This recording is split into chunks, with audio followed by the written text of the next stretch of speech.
ही जी वाकडी आहे ती 200 रुपये किलो आहे. कमल गांव से आता है, हीरावल से आता है, भानू से आता है। तुम्ही बघू शकता ही सुरमई आहे.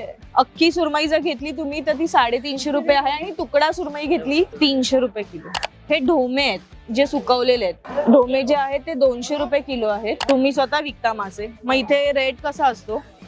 एक म्हणजे असंच असतं, पण आता पाऊस पडलाय ना त्याच्यामुळे थोडा वाढलाय. हा, दांडी जी कांदा टोमॅटो परतून खूप छान लागते 220 ला आहे. तुम्ही आमचा व्हिडिओ दाखवून आलात तर तो 200 रुपयाला किलो द्यायला तयार झालाय. इथे सुकी मांदेली सुद्धा तुम्हाला मिळेल. 120 रुपये किलो आहे ही. तुम्ही पाहू शकता किती बारीक जवळा, एकदम बारीक जवळा.